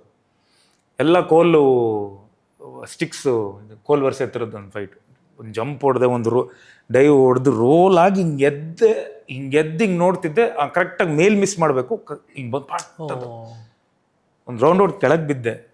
ಹಿಂಗೆ ನೋಡ್ತಾ ಇದ್ದೀನಿ, ಫುಲ್ಲು ಬಿಸಿ, ನನಗೆ ಸ್ವೆಟ್ ಆಗ್ತಿದ್ದೀನಿ ಅಂತ ನೋಡಿದ್ರೆ ನನ್ನ ಬೂಟ್ ಮೇಲೆ ಫುಲ್ಲು ಪಟ ಪಟ ಪಟ ಅಂತ ರಕ್ತ. ಎಲ್ಲರೇ ನೋಡ್ಬೇಡ ಇರಿ ಅಂದರೆ ಹೇಗೆ ಕೊಡ್ರಪ್ಪ ಇದು ಮಿರರ್ ಕೊಡು ಅಂತ ನೋಡ್ಬಿಟ್ಟು, ಮಾಸ್ಟರ್ ಇರಿ ಒಂದು ಮುರ್ಷಿ ಹಾಕೊಂಬರ್ತೀನಿ ಅಂತ ಹೇಳಿ ಹೋಗಿ ಅದಾದಮೇಲೆ ಅದು they all were right there. Jackie Chan ಅವ್ರದ್ದು ಒಂದು ಇಂಟರ್ವ್ಯೂನಲ್ಲಿ ನಿಮ್ಗೆ ಎಲ್ಲೆಲ್ಲಿ ಫ್ರ್ಯಾಕ್ಚರ್ ಆಗಿದೆ ಅಂತ ಕೇಳ್ತಾರೆ. ಅವರು ಹಿಯರ್ ಅಂತ. ಸರ್ ಅವ್ರು ತೋರಿಸ್ದೇ ಇರೋ ಜಾಗನೇ ಇಲ್ಲ ಸರ್, ಅದು ಎಷ್ಟೋ ಫ್ರ್ಯಾಕ್ಚರ್, ಅದು ಎಷ್ಟೋ ಇದಾಗಿರುತ್ತಂತೆ. ನಿಮ್ಗೆ ಆ ಥರದ್ದು ಎಷ್ಟಾಗಿದೆ ಅಂತ? ಒಂದು, ಇದು ಡಿಸ್ಲಿಕೇಟ್ 2, 3, ಬ್ಯಾಕ್ 4, ಕತ್ತು ಒಂದ್ಸಲ 5, ತಲೆಗೆ ಬಿಡಿ ಎಷ್ಟೊಂದ್ಸಲ ಮಾದೇವಲ್ಲಿ ಎಕ್ಸಾಕ್ಟ್ ಆಗಿದೆ. ಆ ಬ್ಯಾಗ್ ಎತ್ಕೊಂಡು ಬರ್ಬೇಕಾದ್ರೆ ರೋಡ್ಗೆ ಓಡ್ಕೊಂಡಿದ್ದು ತಲೆ. ಕ್ಯಾಮ್ರಾ ಬಂದುಬಿಟ್ಬಿಟ್ಟು ಏಟಾಯ್ತು ನನಗೆ ಇಲ್ಲಿವರೆಗೂ ಸೌಂಡ್ ಕೇಳಿಸ್ತು. ಸುಮಾರು ಇದೆ ಆ ಥರ. I think may be actually ನಮ್ಮ ಸಿನಿಮಾದಲ್ಲೂ ಎಷ್ಟೋ ಸತಿ ನಾನು ಕ್ಯಾರವ್ಯಾನ್ಗೆ ಹೋದಾಗ ಅದೇನೋ ಟ್ರೀಟ್ಮೆಂಟ್ ಮಾಡ್ಕೊಳ್ತಾ ಕೂತಿರೋರು. ಏನಾಯ್ತು ಅಂದರೆ ಏನಿಲ್ಲ, ನೆಕ್ಸ್ಟ್ ಸೀನ್ ಏನು ಅಂತ ಕೇಳೋರು. ಹೇಳ್ತಿರ್ಲಿಲ್ಲ, ನಮಗೆ ಆತಂಕ ಆಗುತ್ತೆ ಅಂತ. ನಮ್ಮ ಸಿನಿಮಾ ನಡೀತಿರುವಾಗ ಅವ್ರಿಗೆ ಒಂದ್ಸತಿ ನಾವು ಒಂದು ಮೈಸೂರಲ್ಲಿ ಒಂದು ಹಾಸ್ಪಿಟ್ಲಲ್ಲಿ ಶೂಟ್ ಮಾಡಿ, he got a viral fever. Almost 103 degrees ತನಕ ಹೋಯಿತು. ಆದರೆ ಮೊದಲು 2 ದಿವಸ ಆ ವೈರಲ್ ಫೀವರ್ ಇದ್ದರೂ ಕೂಡ ಹೋಗಿ ಡ್ರಿಪ್ಸ್ ಹಾಕ್ಸ್ಕೊಂಡು ಬಂದು ಆ್ಯಕ್ಟ್ ಮಾಡಿದ್ರು. ಕಡೆಗೆ ತಡ್ಕೊಳಕ್ಕೆ ಆಗಲ್ಲ ಅಂತಂದಾಗ ನಮ್ಮ ಪ್ರೊಡ್ಯೂಸರ್ ಹೇಳಿದ್ರು, ಇಲ್ಲ ಬ್ರೇಕ್ ಮಾಡೋಣ ಅಂತಂದು ಬ್ರೇಕ್ ತೊಗೊಂಡು ನಾವು ಕಂಟಿನ್ಯೂ ಮಾಡಿದ್ವಿ. ಸರ್, ನಾನು ಈ ಸಂತೋಷ್ ನಾರಾಯಣ್ ಅವ್ರ ಬಗ್ಗೆ ಮಾತಾಡಬೇಕಾದ್ರೆ ಸೆಲೆಕ್ಷನ್ ಬಗ್ಗೆ, ಆ ದಿನಗಳಲ್ಲಿ ಇಳಯರಾಜ ಅವರ ಮ್ಯೂಸಿಕ್ ಇತ್ತು. ಅವರು ಆ ಸಂತೋಷ್ ಅವ್ರನ್ನ ಕರ್ಕೊಬರ್ಬೇಕು ಅಂತ ಆನ್ಬೋರ್ಡು ಯಾಕೆ ತೀರ್ಮಾನ ಮಾಡಿಕೊಂಡ್ರು ಈ ಕತೆಗೆ, 85ರ ಕತೆಗೆ? ನಮಗೆ ಈ ಸಿನಿಮಾಗೆ ಒಂದು ರೀತಿ ಆ ದಿನಗಳು ಮುಂದುವರೆದ ಭಾಗ ಅಂತ ಅಂದ್ಕೊಂಡ್ರೆ, ಆ ರೀತಿ ಕಲ್ಟ್ ಕ್ಲಾಸಿಕ್ ಮಾಡುವಂಥ ಸಿನಿಮಾಗೆ ಯಾರು ಮ್ಯೂಸಿಕ್ ಮಾಡಬೇಕು ಅಂತಂದಾಗ, ಇವತ್ತು ಗ್ಯಾಂಗ್ಸ್ಟರ್ ಫಿಲ್ಮ್ ಮ್ಯೂಸಿಕ್ನ ಡೆಫಿನೇಷನ್ ಸಂತೋಷ್ ನಾರಾಯಣ್ ಅವರು. ಅದರಿಂದ ಶ್ರೇಯಸ್ ಅವರು ಮತ್ತು ವಿನೋದ್ ಅವರು ಇಬ್ಬರೂ ಹೇಳಿದ್ದು ಸಂತೋಷ್ ನಾರಾಯಣನ್ನ ಅವ್ರನ್ನ ಕರ್ಕೊಂಬರೋಣ ಅಂತ. ನನಗೆ ಸಂತೋಷ್ ನಾರಾಯಣ್ ಅವರ ಮ್ಯೂಸಿಕ್ ಕೇಳಿದ್ದೆ, ಅವರ ದೊಡ್ಡ ಫ್ಯಾನು, ಅವ್ರ ಬಗ್ಗೆ ತುಂಬ ಅಭಿಮಾನ ಇದೆ. ಆದರೆ ಅಷ್ಟು ದೊಡ್ಡ ಮ್ಯೂಸಿಕ್ ಡೈರೆಕ್ಟರ್ನ ಕನ್ನಡ ಸಿನಿಮಾಗೆ ಹೇಗೆ ಕರ್ಕೊಂಬರೋದು, ನಮ್ಮಲ್ಲಿ ಆ ಥರ ಬಜೆಟ್ ಇದೆಯಾ ಅಂತಂದಾಗ ಶ್ರೇಯಸ್ ಹೇಳಿದ್ದು, ನೀವು ಸಂತೋಷ್ ನಾರಾಯಣ್ ಅವ್ರನ್ನ ಒಪ್ಪಿಸಿ, ನಾನು ನಮ್ಮ ಅಮ್ಮ ಪದ್ಮಾವತಿ ಅವ್ರನ್ನ ಒಪ್ಪಿಸ್ತೀನಿ. ಸೊ ಆದ್ದರಿಂದ ನನ್ನ ಸ್ನೇಹಿತರು ಕಾರ್ತಿಕ್ ಸುಬ್ರಾಜ್ ಅವ್ರ ಮೂಲಕ ನಾವು ಸಂತೋಷ್ ನಾರಾಯಣ್ ಅವ್ರನ್ನ ಅಪ್ರೋಚ್ ಮಾಡಿದ್ವಿ. ಅವರು ಕತೆ ಕೇಳಿದ್ರು, ಒಪ್ಪಿದ್ರು. And the rest as they say is history. ನಾನು ಪರ್ಟಿಕ್ಯುಲರ್ಲಿ ಆ ಸಾಂಗ್ ಬಗ್ಗೆ ಮಾತಾಡಬೇಕು ಸರ್. ತಮಟೆ ಸಾಂಗು, ಏರೋಪ್ಲೇನ್ ಟಾಟಾ ಅಂತ. ನಾವು ಚಿಕ್ಕ ವಯಸ್ಸಲ್ಲಿ ಏರೋಪ್ಲೇನ್ ಬಂದರೆ ಹೀಗೆಲ್ಲ ಕೈ ಬೀಸ್ತಾ ಇದ್ದಿದ್ದು. ಈಗ ಮಕ್ಳಿಗೆ ಅದು ಗೊತ್ತೇ ಇಲ್ಲ ಬಿಡಿ. ಆ ಸಾಂಗ್ ಭಾಳ ಹಿಟ್ ಆಗಿದೆ. ನಾನು ಚೆಕ್ ಮಾಡಿದೆ, 4 ಮಿಲಿಯನ್ ಹೋಗಿದೆ. ಆ ಸಾಂಗ್ ಬಗ್ಗೆ ಹೇಳಿ ಸರ್. ನಂಗೆ ಆ ಟ್ಯೂನು ಅಷ್ಟೇ, ನಾನು ಫಸ್ಟು ನೋಡ್ದಾಗಲೇ ಅಂದ್ಕೊಂಡೆ ಈ ಸಾಂಗ್ ಹಿಟ್ ಆಗುತ್ತೆ ಅಂತ. ಸೊ ಆ ಟ್ಯೂನ್ ಮಾಡಿದಾಗ ನಾನು ಫಸ್ಟ್ ಯೋಚನೆ ಮಾಡಿದ್ದು, ಈ ಹಾಡಿಗೆ ಬರಿಬೇಕಾಗಿರೋದು ನಾಗೇಂದ್ರ ಪ್ರಸಾದ್ ಅಂತ. ಯಾಕೆಂದರೆ ಕೆಂಚಲೋ ಮಚ್ಚಲೋ ಯಾವ ಥರ ಒಂದು ಇತಿಹಾಸ ಸೃಷ್ಟಿ ಮಾಡ್ತು ಅಂತ ನಮ್ಗೆ ಗೊತ್ತು. ಅವರು ಆ ಹಾಡಲ್ಲಿ ಬಳಸುವ ಪದಗಳ ಮೂಲಕನೇ ಅವರು ಪೀರಿಯಡ್ನ ತರ್ತಾರೆ. ನೀವು ಹೇಳಿದಾಗೆ ಚಿಕ್ಕವರಾಗಿರುವಾಗ ನೀವು ಟಾಟಾ ಟಾಟಾ ಏರೋಪ್ಲೇನ್ ಟಾಟಾ ಕೇಳಿದ್ರಿ, ಅದಕ್ಕೆ ಅವರು ಅದನ್ನ ಬಳಸಿರೋದು. ಯಾಕೆಂದರೆ 80s ಇರೋರು ಎಲ್ಲರಿಗೂ ಗೊತ್ತಾಗುತ್ತೆ. ಆಮೇಲೆ ಬರೀ ಟಾಟಾ ಟಾಟಾ ಅಲ್ಲ, ಆ ಇಡೀ ಲಿರಿಕ್ ನೀವು ಕೇಳಿದ್ರೆ ಒಂದು ರೌಡಿಸಮ್ ಲೋಕದ ಎಲ್ಲ ರೀತಿಯ ಪದ ಬಳಕೆಗಳು, ಅನುಭವಗಳು ಭಾಳ ಸಂಕ್ಷಿಪ್ತವಾಗಿ ಆ ಹಾಡಲ್ಲಿ ಸೆರೆ ಹಿಡಿದಿರೋರು ನಾಗೇಂದ್ರ ಪ್ರಸಾದ್ ಅವರು. ಆಮೇಲೆ ಸರ್, ಈ ಥರದ ಸಿನಿಮಾಗಳಿಗೆ ಡೈಲಾಗ್ಸ್ ಭಾಳ ಇಂಪಾರ್ಟೆಂಟ್ ಆಗುತ್ತೆ. ಬಿಕಾಸ್ ನಾವು ಬರೀ ಸೆಟ್ಟಲ್ಲಿ ಅಥವಾ ಆರ್ಟ್ ವರ್ಕಲ್ಲಿ ನಾವು ಆ ಕಾಲದ್ದು ಸಿನಿಮಾ ಮಾಡ್ತಾಯಿದ್ದೀವಿ ಅಂತ ಅಥವಾ ಕಾಸ್ಟ್ಯೂಮಲ್ಲಿ ಮಾತ್ರ ತೋರಿಸುವಂಥದ್ದಲ್ಲ, ಮಾತಿನ ಲೇಪನೂ ಭಾಳ ಇಂಪಾರ್ಟೆಂಟ್ ಆಗುತ್ತೆ ಸರ್. ಸೊ ಅದ್ರ ಬಗ್ಗೆ ಮಾತಾಡ್ಬೋದಾ, ಡೈಲಾಗ್ ರೈಟರ್ ಅಥವಾ ಡೈಲಾಗ್ಸ್ ಬಗ್ಗೆ? ಈ ಡೈಲಾಗ್ಗೆ ಸ್ಫೂರ್ತಿ ಅಗ್ನಿಶ್ ಇದ್ರವರು. ಯಾಕೆಂದರೆ ನಾವು ಆ ದಿನಗಳಲ್ಲಿ ಅದನ್ನು ನೋಡಿದ್ದೀವಿ. ಆ ಫ್ಲೇವರ್ ಏನಿದೆ, ಕೊತ್ವಾಲಿ ಹೇಗೆ ಮಾತಾಡ್ತಿದ್ರು, ಜಯರಾಜ್ ಹೇಗೆ ಮಾತಾಡ್ತಿದ್ರು, ಆ ಸ್ಫೂರ್ತಿಯನ್ನು ತುಂಬ ಚೆನ್ನಾಗಿ ಬಳಸ್ಕೊಂಡು ಈ ಚಿತ್ರಕಥೆ, ಈ ಚಿತ್ರದ ಸಂಭಾಷಣೆನ ಬರೆದಂಥವ್ರು KL ರಾಜಶೇಖರ್ ಅವರು. ಸೊ ಒಂದು ಕ್ಯಾರೆಕ್ಟರ್ ಇನ್ನೊಂದು ಕ್ಯಾರೆಕ್ಟರ್ ಥರ ಮಾತಾಡಲ್ಲ. ಪ್ರತಿ ಕ್ಯಾರೆಕ್ಟರ್ದು ಒಂದು ಬೇರೆ ರೀತಿಯ ಲಯ ಇರುತ್ತೆ, ಬೇರೆ ರೀತಿಯ ಪದ ಬಳಕೆ ಇರುತ್ತೆ, ಮ್ಯಾನರಿಸಮ್ಸ್ ಇರುತ್ತೆ. ಸೊ ಅದನ್ನು ಆ ಡೈಲಾಗ್ಸಲ್ಲಿ ಕೂಡ ನಾವು ಅಳವಡಿಸುವ ಪ್ರಯತ್ನವನ್ನು ಮಾಡಿದ್ದೀವಿ. ನಿಮ್ಮ ಸಿನಿಮಾ ಗ್ರಾಫ್ ನೋಡಿದ್ರೆ ಸರ್, ಅಂದರೆ ಎಲ್ಲ ಥರದ ಸಿನಿಮಾಗಳು ಮಾಡಿದ್ದೀರಾ, ಬಟ್ ಸಕ್ಸಸ್ ರೇಟ್ ಅಂತ ನೋಡಿದಾಗ ಜಾಸ್ತಿ ಈ ಏನು ವೈಲೆನ್ಸು ಅಥವಾ ಹಾರರ್ ಇರೋವಂಥದ್ದು. ಯಾಕೆ ಆ ಥರದ ಸಬ್ಜೆಕ್ಟ್ಗಳು ಬೇಗ ಜನಕ್ಕೆ ಅಟ್ರಾಕ್ಟ್ ಆಗೋದ, ಅಥವಾ ನಿಮ್ಗೆ ಅಟ್ರಾಕ್ಟ್ ಆಗುತ್ತಾ ಅಥವಾ ಸೂಟ್ ಆಗುತ್ತಾ, ಹೇಗೆ ಅದು ಅಂತ? ಇಲ್ಲ, ನಾನು ಎಲ್ಲ ಥರದ ಕತೆಗಳನ್ನೂ ಮಾಡುವ ಪ್ರಯತ್ನವನ್ನು ಮಾಡಿದ್ದೀನಿ. ಒಂದು ಸಿನಿಮಾ ಸಕ್ಸಸ್ಸಿಗೆ ಅದು ಬರೀ ಅದರ ಕಥೆ ಅಥವಾ ಅದರ ಟ್ರೀಟ್ಮೆಂಟ್ ಮಾತ್ರ ಕಾರಣ ಆಗಿರೋದಿಲ್ಲ. ಅದು ಸಿನಿಮಾ ರಂಗದಲ್ಲಿರೋ ಎಲ್ಲರಿಗೂ ಗೊತ್ತಿರುತ್ತೆ. ಅದರ ಪ್ರೊಡಕ್ಷನ್ ಕಂಪ್ನಿ, ಡಿಸ್ಟ್ರಿಬ್ಯೂಟರ್ಸ್ ಯಾರು, ಆ ಡಿಸ್ಟ್ರಿಬ್ಯೂಷನ್ ಟೈಮು, ಅದಕ್ಕೆ ಯಾವ ಥರ ಪಬ್ಲಿಸಿಟಿ ಮಾಡ್ತಾರೆ, ಇವೆಲ್ಲವೂ ಕೂಡಿ ಬಂದಿರುತ್ತೆ. ಸೊ ಆ ರೀತಿ ನೋಡಿದ್ರೆ ಕೆಲವು ಸಿನಿಮಾಗಳು ಆ ಥರ ನನಗೆ ಆ ಕರೆಕ್ಟ್ ಟೈಮ್ ರಿಲೀಸ್ ಆಗಿಲ್ಲದೆ ಇರೋದ್ರಿಂದ ಸೋತಿರ್ಬೋದು. ಅಥವಾ ಕೆಲವು ಸತಿ ಈಗ ನಾನು ಸೂರ್ಯಕಾಂತಿ ಸಿನಿಮಾ ಬಗ್ಗೆ ನಾನು ಹೇಳ್ತೀನಿ, ನಾನು ಸಂಪೂರ್ಣವಾಗಿ ಹೋಮ್ವರ್ಕ್ ಮಾಡಿರಲಿಲ್ಲ ಆ ಥರ ಸಿನಿಮಾನ ಹೇಗೆ ಮಾಡಬೇಕು ಅಂತ. ಅದರಿಂದ ಆ ಸಿನಿಮಾದ ಒಟ್ಟು ಹೊಣೆಯನ್ನು ನಾನೇ ತೊಗೊಳ್ತೀನಿ, ನನ್ನಿಂದ ಆ ಸಿನಿಮಾ ವರ್ಕ್ ಆಗಿಲ್ಲ ಅಂತಂದು. ಆ ರೀತಿ ಕೆಲವು ಮಿಕ್ಕಿದವೆಲ್ಲ ಸುಮಾರು ಸಕ್ಸಸ್ಸನ್ನು ಕಂಡಿದೆ. ಯಾಕೆಂದರೆ ನನಗಿದ್ದಂಥ ನಿರ್ಮಾಪಕರು ಆ ಥರ ಇದ್ದರು, ಅನುಭವಿಗಳಾಗಿದ್ದರು. ಅವರು ಅದನ್ನ ಹೇಗೆ ಪ್ಲೇಸ್ ಮಾಡಬೇಕು, ಪುಷ್ ಮಾಡಬೇಕು ಅಂತ ಅವ್ರಿಗೆ ಗೊತ್ತಿತ್ತು. ಆ Suryakanthi cinema, since you took that name, ನಾನು ಒಂದು ವಾಹಿನಿನಲ್ಲಿ ಇದ್ದೆ ಅವಾಗ. ಆ ಸಿನಿಮಾದ ಬಗ್ಗೆ ಹಲವಾರು ಸ್ಟೋರಿಗಳು ಮಾಡ್ತಿದ್ದೆ, ಬರೀತಿದ್ದೆ, ಎಲ್ಲ ಮಾಡ್ತಿದ್ದೆ. ಭಾಳ ಎಕ್ಸ್ಪೆಕ್ಟೇಷನ್ ಇತ್ತು ಆ ಸಿನಿಮಾದ ಬಗ್ಗೆ. ಆತ ಉಜ್ಬೇಕಿಸ್ತಾನಿಂದ ಬರೋವಂಥ ಒಬ್ಬ ಇಂಟರ್ನ್ಯಾಷನಲ್ ಕಿಲ್ಲರು, ಬೆಂಗಳೂರಿಗೆ ಯಾರೋ ಒಬ್ಬರು ನೋಡಿಯೋದಕ್ಕೆ ಬರೋವಂಥದ್ದು. ಮೊದಲನೇದು ಇದೇ ಥರದ ಸಬ್ಜೆಕ್ಟೇ ಇತ್ತು. But second one what went wrong, ಏನಾಯ್ತು ಅಲ್ಲಿ ಅಂತ? ಯಾಕಂದರೆ ಹೋಮ್ವರ್ಕ್ ಮಾಡಿಲ್ಲ ಅಂತಂದ್ರಿ. ಹಾಂ, ನನ್ನ ಆ ದಿನಗಳು ನಂತರ ಸೂರ್ಯಕಾಂತಿ ಕಥೆಯನ್ನು ಬರೆಯೋದಕ್ಕೆ ಹುಡುಕೋಕ್ಕೆ ಶುರು ಮಾಡಿದಾಗ ನಮ್ಮ ಮೇಷ್ಟ್ರು ಕೆ ವೈ ನಾರಾಯಣ ಸ್ವಾಮಿ ಅವರು, ದೊಡ್ಡ ಸಾಹಿತಿಗಳು, ಅವ್ರು ಸಜೆಸ್ಟ್ ಮಾಡಿದ್ರು. ಅವರು ಸಿಕ್ಕಾಬಟ್ಟೆ ತೆಲುಗು ಸಿನಿಮಾ ನೋಡ್ತಿದ್ರು, ತೆಲುಗು ಸಿನಿಮಾ ಇನ್ಫ್ಲುಯೆನ್ಸ್ ಇತ್ತು ಅವ್ರಿಗೆ. ಸೊ ತೆಲುಗು ಸಿನಿಮಾ ಥರ ಒಂದು ಸಿನಿಮಾ ಮಾಡು, ನಾನು ಬರಿತೀನಿ ಅಂತಂದರು. ಅವ್ರ ಕತೆ ಹೇಳಿದ್ರು, ನನಗೆ ಇಷ್ಟ ಆಯಿತು. ಆದರೆ ತೆಲುಗು ಸಿನಿಮಾ ಥರ ಕತೆ ಒಂದು ಸಿನಿಮಾ ಮಾಡಬೇಕು ಅಂದರೆ ನೀವು ಸಿಕ್ಕಾಬಟ್ಟೆ ತೆಲುಗು ಸಿನಿಮಾ ನೋಡಿರಬೇಕು. ಆ ತೆಲುಗು ಸಿನಿಮಾದ ಒಂದು ಸ್ಟೈಲ್ ಇರುತ್ತಲ್ಲ, ಅದನ್ನು ನೀವು ಇಷ್ಟಪಡಬೇಕು, ಅದ್ರ ಬಗ್ಗೆ ನಿಮ್ಗೆ ಕನ್ವಿಕ್ಷನ್ ಇರಬೇಕು. ಇಲ್ದಿದ್ರೆ ಆಗೋದಿಲ್ಲ. ಎಷ್ಟೋ ಸತಿ ಒಂದು ಸಿನಿಮಾ ಕನ್ವಿಕ್ಷನ್ನಿಂದ ಮಾಡಿದಾಗ ಅದು ವರ್ಕ್ ಆಗುತ್ತೆ. ಅದು ಆ ಕನ್ವಿಕ್ಷನ್ ಬಹುಶಃ ಸೂರ್ಯಕಾಂತಿಲಿ ಅವರಿಗೆ ಬರೆದಾಗ ಯಾವ ಥರ ಕನ್ವಿಕ್ಷನ್ ಇತ್ತೋ ಅದು ನನಗೆ ಮಾಡಿದಾಗ ಇರಲಿಲ್ಲ ಅಂತ ಕಾಣಿಸುತ್ತೆ. ಅದಕ್ಕೆ ಬಹುಶಃ ಅದು ವರ್ಕ್ ಆಗಿಲ್ಲ. ನನಗೆ ಟೀಸರ್ ರಿಲೀಸ್ ಆದಾಗ ವಿನೋದ್ ಅವರೇ, ಆ ಟೀಸರಲ್ಲಿ ಒಂದು ಡೈಲಾಗ್ ಬರುತ್ತೆ, ಜಯರಾಮಣ್ಣ ಅವರು ಹೇಳೋವಂಥದ್ದು, ಈ ಹುಡುಗ ನಮ್ಮ ಹೆಸರು ಉಳಿಸ್ತಾನೆ ಅಂತ. ನನಗೆ I went back. Vinod sir ಅವ್ರ ತಂದೆ ಯಾವತ್ತಾದರೂ ವಿನೋದ್ ಅವ್ರಿಗೆ ಈ ಮಾತನ್ನ ಹೇಳಿದ್ರ, ನನ್ನ ಮಗ ನನ್ನ ಹೆಸರು ಉಳಿಸ್ತಾನೆ ಅಂತ? ಬಹುಶಃ ನಾನು ಇಲ್ಲದೇ ಇದ್ದಾಗ ಹೇಳಿರ್ಬೋದು, ಮೇ ಬಿ. ಬಟ್ ನಾನು ಇಂಡಸ್ಟ್ರಿಗೆ ಅವರಿದ್ದಾಗ ನಾನು ಇಂಡಸ್ಟ್ರಿಗೆ ಬಂದಿರಲಿಲ್ಲ. I was still a student, ಇನ್ನೂ I was just a kid. ಆ ಭರವಸೆ ಬರೋ ಅಷ್ಟರಲ್ಲಿ ನಮ್ಮ ತಂದೆ ನಾನು ಕಳ್ಕೊಂಡೆ. ಬಟ್ ಆ ಪಾಯಿಂಟ್ ಆಫ್ ಟೈಮ್ ನಾನು ತುಂಬ ವೆನ್ ಯು ವಾಸ್ ಲಾಸ್ಟ್ ಡೇಸಲ್ಲಿ ನಾನು ಹೆಗಲಿಗೆ ಕೊಟ್ಟಿದ್ದೆ. ನೀವು ನೋಡ್ಕೊತಾ ಇದ್ರಿ ಅಂತ ನಾನು ತುಂಬ ಕೇಳ್ಪಟ್ಟಿದ್ದೀನಿ. So use to feel proud. ನಮ್ಮ ಮಗ ಬಂದ ನೋಡು, ಬರೀ bike sound.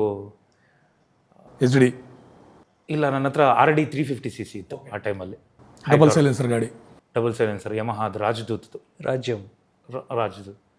So I had that bike ಅಲ್ಲಿ. ಯಾಕಂದರೆ ಅವಾಗ ಮನೆಗಳೆಲ್ಲ ಇರಲಿಲ್ಲ ಹೊಸಕೆರೆಯಲ್ಲಿ. ಸೀತಾ ಸರ್ಕಲಲ್ಲಿ ಓಪನ್ ಮಾಡಿದ್ರೆ ಥ್ರಾಟ್ಲು ಬೂಮ್ ಅಂದರೆ ಇಲ್ಲಿ ಬರೋ ಅಷ್ಟಲ್ಲಿ ನೋಡಿ ನಮ್ಮ ಅಕ್ಕ ಹತ್ರ ಹೇಳೋರು ಅಂತ, ತಂದ ನನ್ನ ಮಗ ನೋಡಿ ಹೆಂಗೆ ಬರ್ತವನೆ ಅಂತ. ಹಿಂಗೆ ನನ್ನಷ್ಟಲ್ಲಿ ಬಂದು ಮನೆ ಹತ್ರ ಬಂದ್ಬಿಡೋನು. ಸೊ ಯೂಸ್ ಟು ಟೆಲ್, ಹುಷಾರು ಕಣೋ, ಬೇಡ ಕಣೋ ಅಂತ. ಬಟ್ ಆ ಪ್ರೌಡ್ ಫೀಲ್, ನನ್ನ ಮಗ ಏನೋ ಯಾರೋ ಬಂದರು ಅಥವಾ ಏನೋ ಒಂದು ಆಗಬೇಕು, ನಮ್ಮ ಮಗ ಬರ್ತಾನೆ, ಮಾಡ್ತಾನೆ, ನಮ್ಮ ಮಗ ಬಂದ ನೋಡು. ಯಾರ ಬಗ್ಗೆ ಜಾಸ್ತಿ ಮಾತಾಡ್ತಿದ್ರು ಆ ಥರದ ಸಂದರ್ಭದಲ್ಲಿ? ನೀವು ಅವ್ರನ್ನ ನೋಡ್ಕೋತಾ ಇದ್ದಾಗ, ಅದು ಇಂಡಸ್ಟ್ರಿ ಫ್ರೆಂಡ್ಸೇ ಆಗಿರ್ಬೋದು, ಯಾರ ಬಗ್ಗೆ ಜಾಸ್ತಿ ಹೇಳ್ತಿದ್ರು? ಅವ್ರು ನಂಬೋ, ಅವ್ರ ಜೊತೆ ಹೋಗು, ಆಯಿತಾ, ಏನಾದ್ರು ಬೇಕಾದ್ರೆ ಅವ್ರನ್ನ ಕೇಳು, ಈ ಥರದ್ದು? ಇಲ್ಲ ಸರ್, ಆ ಥರ ಸಂದರ್ಭಗಳು ನನಗೆ ಸಿಗಲಿಲ್ಲ. ಅಂದರೆ maybe he used to talk is ಅವ್ರ ಸಿನಿಮಾ, ಆಮೇಲೆ ಅವ್ರ ಡೌನ್ಫಾಲು, ಅವ್ರು ತುಂಬ ಮಾತಾಡೋರು, ನೋವುಗಳನ್ನ ಮಾತಾಡಿಕೊಂಡು ಇರೋಲ್ಲ. ಸೊ ಮೇ ಬಿ ಆ ಥರದ್ದು ಇಲ್ಲ. Point of time last Christmas ಬರುತ್ತೆ, that is 2000 December 25th Christmas ಬರುತ್ತೆ. ಆ ಟೈಮಲ್ಲಿ ಆಲ್ಮೋಸ್ಟ್ ಅವ್ರಿಗಿರೋ ಪರಿಚಯ ಇರೋರು ಎಲ್ರಿಗೂ ಕಾಲ್ ಮಾಡ್ತಾರೆ, ಕ್ರಿಸ್ಮಸ್ ಸೆಲೆಬ್ರೇಟ್ ಮಾಡ್ತಿದ್ದೇನೆ ಅಂತ. ಟೋಟಲ್ ಡಿಪಾರ್ಟ್ಮೆಂಟ್ ಎಲ್ಲರೂ ಬರ್ತಾರೆ, ಭಾಳಷ್ಟು ಜನ ಪೊಲಿಟಿಷಿಯನ್ಸ್ ಎಲ್ಲರೂ ಬರ್ತಾರೆ. ಬಂದಾಗ ಅವ್ರು ಹೇಳ್ತಾರೆ, ಮುಂದೆ ನಾನು ಇಲ್ಲದೇ ಇದ್ದಾಗ ಇವರೆಲ್ಲ ನನಗೆ ಯೂಸ್ ಆಗ್ತಾರೆ ಅಂಥೇಳಿ. ಬಟ್ ನಾನು ಯಾರ ಹತ್ರನೂ ನಾನು ಹೋಗಿರಲಿಲ್ಲ. ನೆಕ್ಸ್ಟ್ ಜಸ್ಟ್ 3 monthsಲ್ಲಿ ಅವ್ರನ್ನ ಕಳ್ಕೊತೀವಿ. ಸೊ ಅದಾದಮೇಲೆ ಎಲ್ಲೂ ನಾನು ಯಾರ ಹತ್ರನೂ ಹೋಗಲ್ಲ. ಅಷ್ಟರಲ್ಲಿ ನಾನು ಏನು ಕೆಲಸ ಮಾಡ್ತಿದ್ದೆ ಅದನ್ನು ಬಿಟ್ಟು ಬಂದಿದ್ದೆ ಬೈ ದ ಟೈಮ್. ಬಟ್ ಅದಾದಮೇಲೆ ದೆನ್ ಐ ಕಂಟಿನ್ಯೂಡ್ ಮತ್ತೆ ಇಂಡಸ್ಟ್ರಿ ಸಿನಿಮಾಗಳು ಬರೋಕ್ಕೆ ಸ್ಟಾರ್ಟ್ ಆಯಿತು. ಬಟ್ ನಾನು ಫಸ್ಟ್ ಸಿನಿಮಾ ಆದಾಗ ತುಂಬ ಮಿಸ್ ಮಾಡ್ಕೊಂಡಿದ್ದೆ. ಬಟ್ ನನಗೆ ಮಾದೇವ ರಿಲೀಸ್ ಆದಾಗ ನನಗೆ ಅವಾರ್ಡ್ಗಳು ತಗೋಬೇಕಾದ್ರೆ ಎವ್ರಿ ಟೈಮ್ ನಾನು ಅವ್ರನ್ನ ಮಿಸ್ ಮಾಡ್ಕೊತೀನಿ. ಎವ್ರಿ ಟೈಮ್ ನನ್ನ ತಾಯಿ ಆಗಲಿ ತಂದೆ ಆಗಲಿ.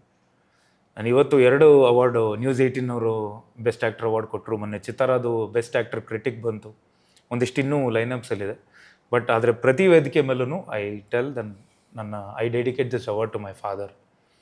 ಬಿಕಾಸ್ ನಾನು ಇವತ್ತೇನೇ ಇದ್ರೂ ಅವರಿಂದಾನೆ ಆ್ಯಂಡ್ ಅವರ ಅಭಿಮಾನಿಗಳಿಂದನೇ ನಾನು ಇವತ್ತಿರೋದಿಲ್ಲ.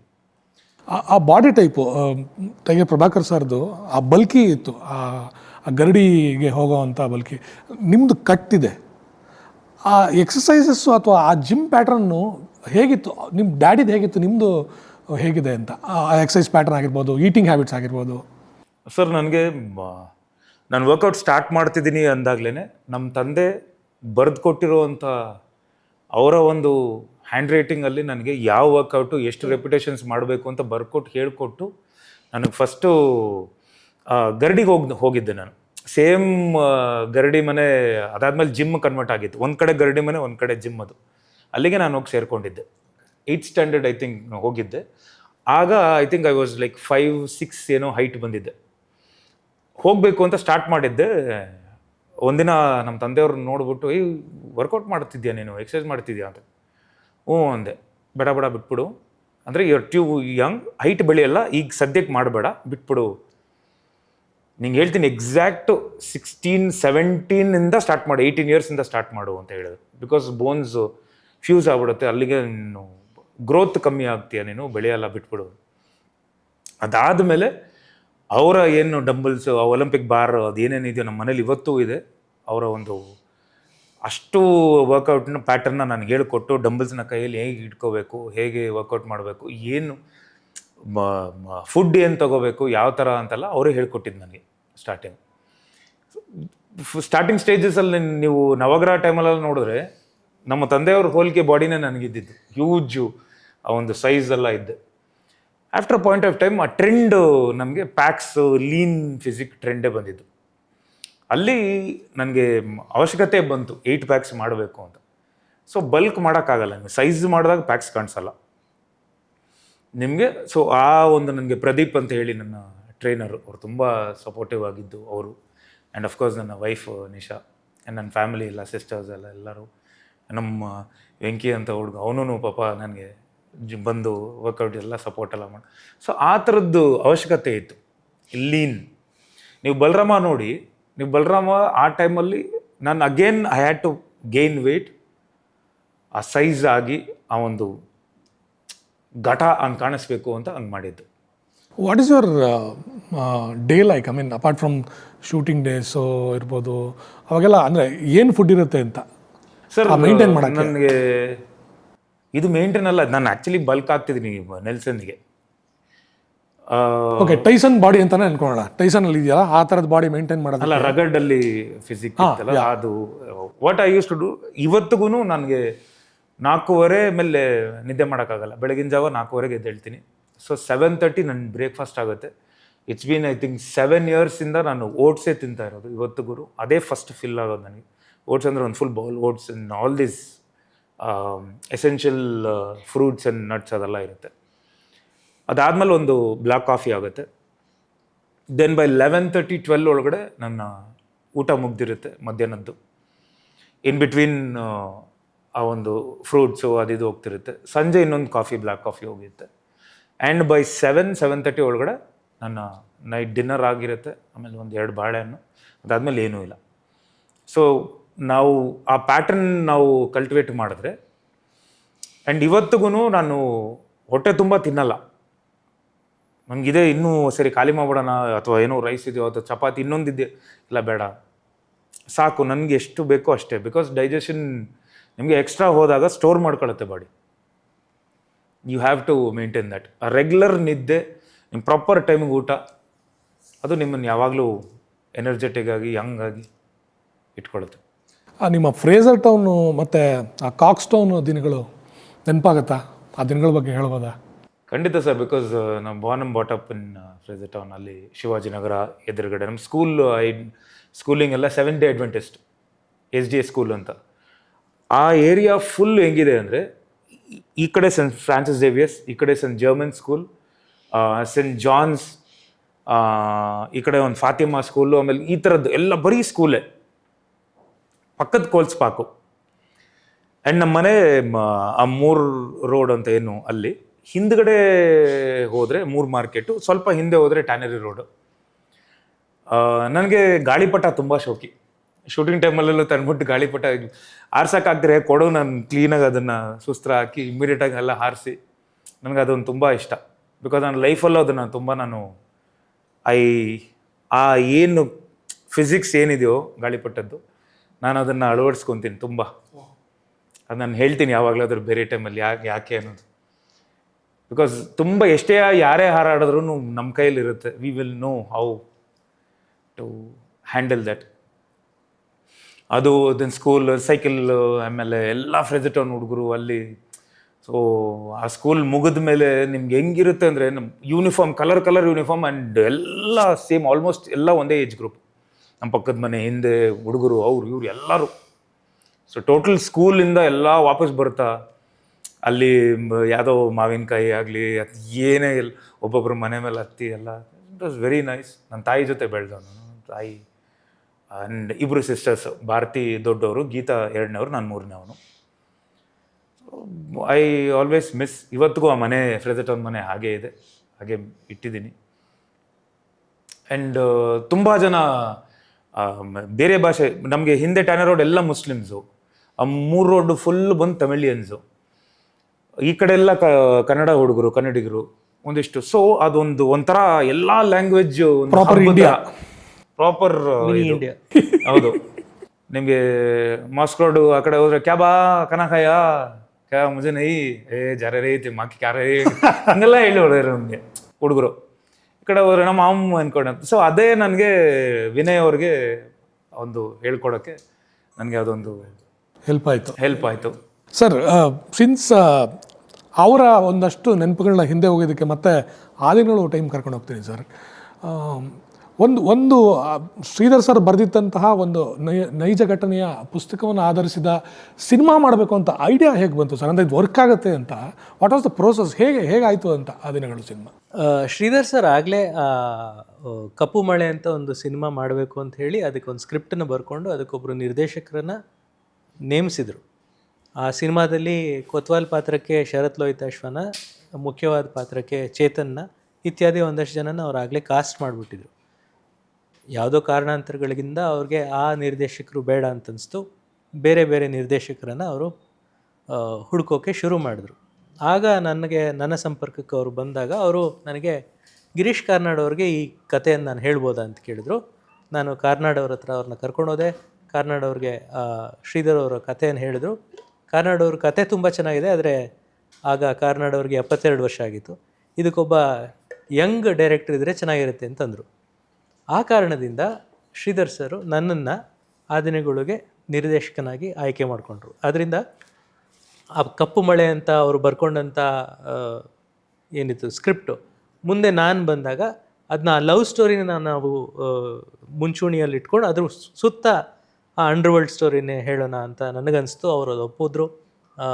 ಇವರು ಗಿರೀಶ್ ಕಾರ್ನಾಡ್ ಅವರು ಕೂಡ ಸ್ಕ್ರೀನ್ ಪ್ಲೇಲಿ ಶ್ರೀಧರ್ ಅವ್ರ ಜೊತೆ ಸೇರಿಕೊಂಡ್ರು.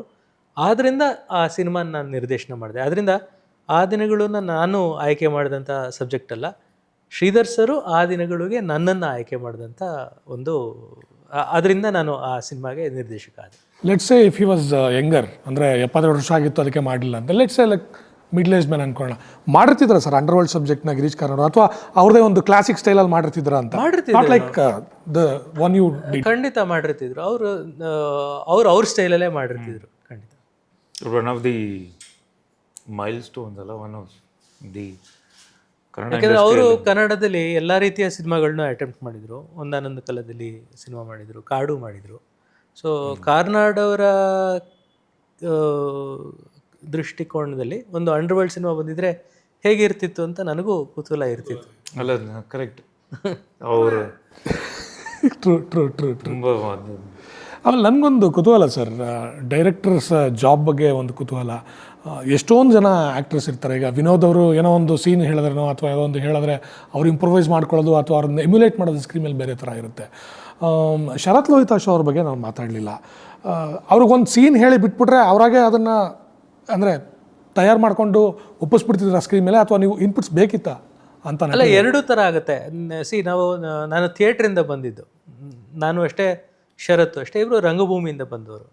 ರಂಗಭೂಮಿಯಲ್ಲಿ ಏನಾಗುತ್ತೆ ಅಂತಂದರೆ, ನಿರ್ದೇಶಕ ಒಂದನ್ನು ಹೇಳ್ತಾನೆ, ಆದರೆ ಆ್ಯಕ್ಟರ್ಗೆ ಪ್ರಾಕ್ಟಿಕಲ್ ಪ್ರಾಬ್ಲಮ್ಸ್ ಇರುತ್ತೆ. ನಿರ್ದೇಶಕ ಹೇಳ್ದಾಗ ಮಾಡೋಕ್ಕಾಗಲ್ಲ, ಅಲ್ಲಿ ಮೂಮೆಂಟಿನ ಸಮಸ್ಯೆ ಇರುತ್ತೆ ಅಥವಾ ಡೈಲಾಗಿನ ಸಮಸ್ಯೆ ಇರುತ್ತೆ.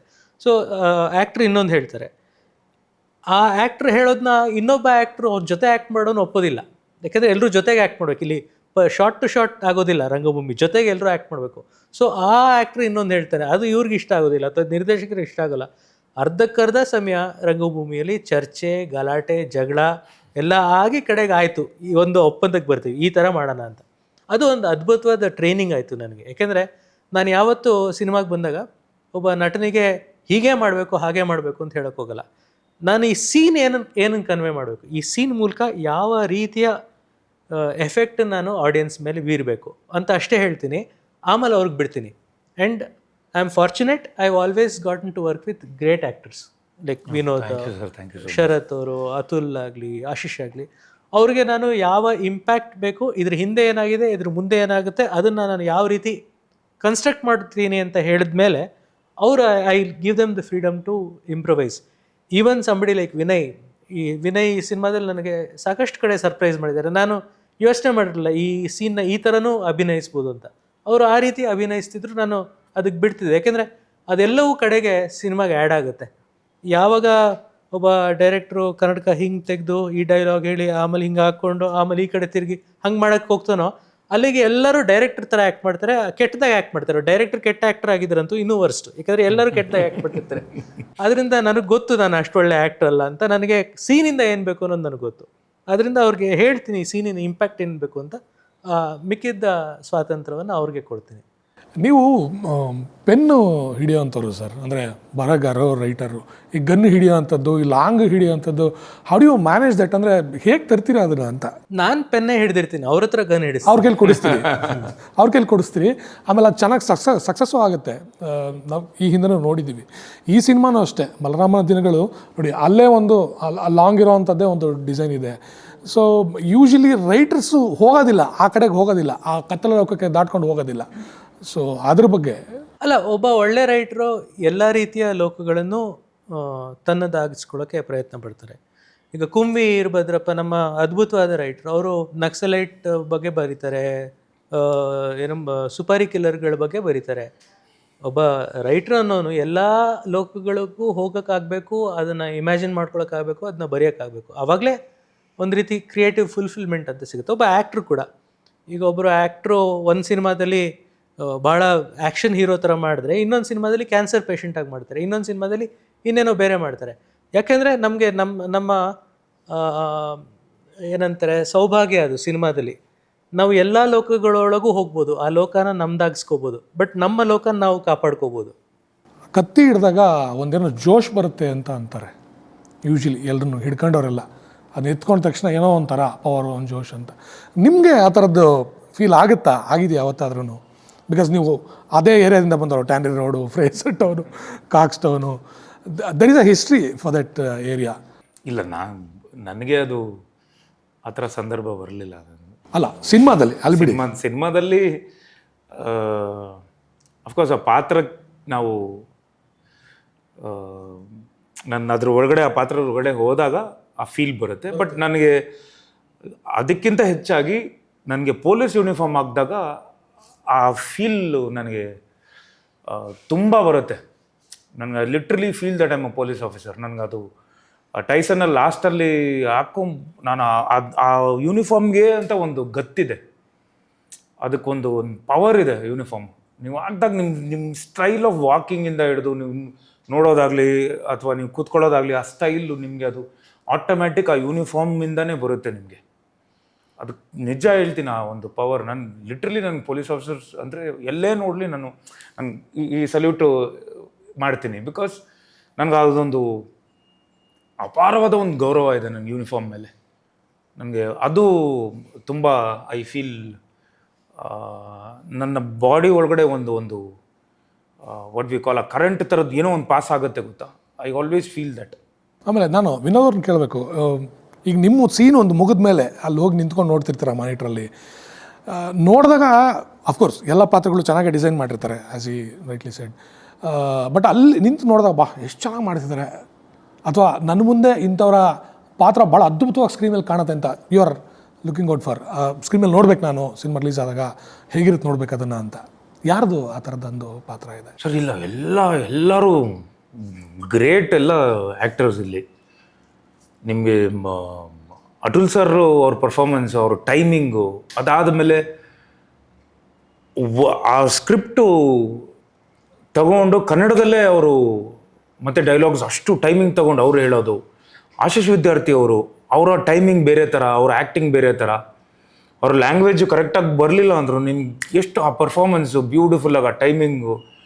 And of course Priyanand, she is done a very good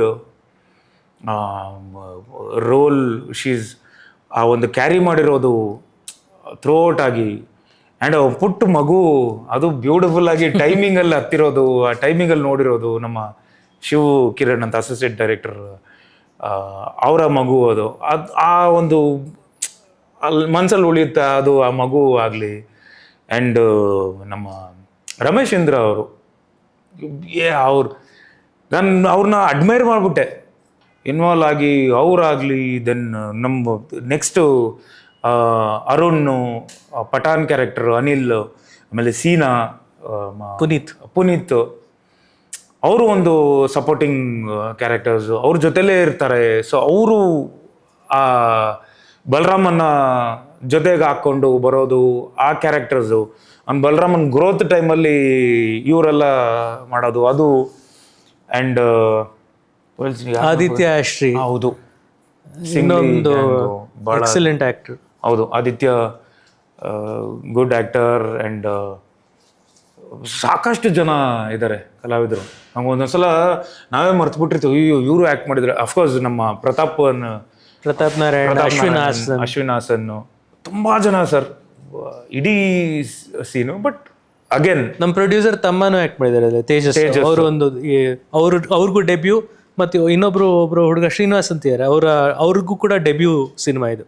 Tommy ಅಂತ ಒಂದು ಪಾತ್ರ ಮಾಡಿದ್ದಾರೆ. ಹೌದು, ಎಸ್. ಸೊ ಬಹಳ ಚಿಕ್ಕ ಪಾತ್ರಗಳಾದರೂ ಬಹಳ ಪವರ್ಫುಲ್ ಪ್ರೆಸೆನ್ಸ್ ಇರುವಂಥ. ನನಗೆ ಟೀಸರ್ ನೋಡಿದಾಗ ಸರ್, ನನಗೆ ರಕ್ತಚರಿತ್ರ ರಾಮ್ಗೋಪಾಲ್ ವರ್ಮ ಅವ್ರದ್ದು ಸ್ಟಾರ್ಟಿಂಗ್ ಟೈಟಲ್ ಕ್ರೆಡಿಟು ನೆನಪಾಗೋಯ್ತು. ಪ್ರತೀಕಾರಮೇ ಪರಮಸೋಪಾನಂ ಅಂತ ಒಂದು ಬರುತ್ತೆ ಸರ್, ಬಿ ಜಿ ಎಮ್ ಬರುತ್ತೆ, ಗುಮ್ಮನ್ನುತ್ತೆ ಒಂದು ಫೀಲು ಹಿಂಗೆ. ಈ ಟೀಸರ್ ನೋಡಿದಾಗ, ಇದ್ರ ಬಿ ಜಿ ಎಮ್ ನೋಡಿದಾಗ ನಂಗೆ ಅನ್ನಿಸ್ತು ಒಂದು ಅದು. ಮತ್ತೊಂದು, do believe in revenge sir? Is that true? ಅಲ್ಲ, ಬಿಲೀವ್ ಇನ್ ರಿವೆಂಜ್ಗಿಂತ ರಿವೆಂಜ್ ಇದೆಯಲ್ಲ, ಅದು ನಮ್ಮ ಒಟ್ಟಾರೆ ನಮ್ಮ ಮಿಥಾಲಜಿ, ನಾವು ಬೆಳೆದು ಬಂದಂಥ ಎಲ್ಲ ಕಥೆಯ ಒಂದು ಸಾರ ಅಲ್ವಾ. ಮಹಾಭಾರತ ನಡೆಯೋದೇ ಒಂದು revenge story. Ramayana revenge story ಅಲ್ದಿದ್ರು ಆತ ತನ್ನ ಹೆಂಡತಿಯನ್ನು ಪ್ರೊಟೆಕ್ಟ್ ಮಾಡೋಕ್ಕೆ ಹೋಗ್ತಾನೆ. ಅದು ನಮ್ಮ ಕಲ್ಚರಲ್ಲಿದೆ. ಸೊ ನಮಗೆ ಒಂದು ಕಥೆ ಹೆಣಿಯುವಾಗ ರಿವೆಂಜ್ ಅನ್ನೋದು ಒಂದು ತುಂಬ ಪವರ್ಫುಲ್ ಎಲಿಮೆಂಟ್ ಆಗಿರುತ್ತೆ ಯಾವಾಗಲೂ. So where does Balarama fall in between? ಇದು ರಾಮಾಯಣ ಥರದ ಯಾರನ್ನೋ ಕಾಪಾಡೋದಕ್ಕೆ ಹೋಗುವಂಥ ಕಥೆನಾ, ಅಥವಾ ಆ ಮಹಾಭಾರತ ಸಿಬ್ಲಿಂಗ್ಸು ಈ ಥರದ್ದು ಒಂದು ಕಥೆನಾ, ಅಥವಾ ರಿವೆಂಜ್?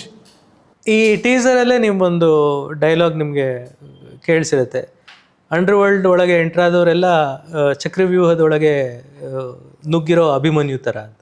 ಸೊ ಅದು ನಿಮಗೆ ಒಟ್ಟಾರೆ ಅಂಡರ್ ವರ್ಲ್ಡಿನ ಸ್ವರೂಪವನ್ನು ತೋರಿಸ್ಕೊಡುತ್ತೆ ಅಂತ ಹೇಳ್ಬೋದು. ಥ್ಯಾಂಕ್ ಯು, ಒಳ್ಳೆಯದಾಗಲಿ ನಿಮಗೆ. ಜೂನ್ 26ಕ್ಕೆ ಸಿನಿಮಾ ರಿಲೀಸ್ ಆಗ್ತಾಯಿದೆ. ನಂಗೆ ಭಾಳ ದಿನಗಳ ನಂತರ ನಾನು ಒಂದು ಸಿನಿಮಾ ಇಂಟರ್ವ್ಯೂ ಮಾಡಬೇಕು, ಕೂತ್ಕೋಬೇಕು ಅಂತ ಅನಿಸ್ತು ನಿಜಕ್ಕೂ. ಈ ಟೀಸರು, ಇದರ ಮೇಕಿಂಗ್, ಇದನ್ನೆಲ್ಲ ನೋಡಿದ್ಮೇಲೆ ಭಾಳ ಹೆಮ್ಮೆಯಿಂದ, ಖುಷಿಯಿಂದ. ಯಾಕಂದರೆ ಇತ್ತೀಚೆಗೆ ಜನ ಥಿಯೇಟ್ರಿಗೆ ಬರ್ತಿಲ್ಲ, ಮಾಲಿಗೆ ಬರ್ತಿಲ್ಲ ಅಂತ ಹೇಳ್ತಾರೆ. ಬಟ್ ನಾನು ನಿಜವಾಗ್ಲೂ ಗಟ್ಟಿ ಧ್ವನಿಯಿಂದ ಹೇಳ್ತೀನಿ, ಈ ಸಿನಿಮಾ ನೋಡೋಕ್ಕೆ ಖಂಡಿತವಾಗಲೂ ಥಿಯೇಟ್ರಿಗೆ, ಮಾಲ್ಗೆ ಎಲ್ಲ ಕಡೆಯೂ ಜನ ಕಿಕ್ಕಿರಿದು ನಿಂತ್ಕೊಂಡಿರ್ತಾರೆ. ಖಂಡಿತವಾಗಲೂ ಸಿನಿಮಾ ನೋಡ್ತಾರೆ ಅಂತ ಆಶಿಸ್ತೀನಿ. Thank you. Thank you so much.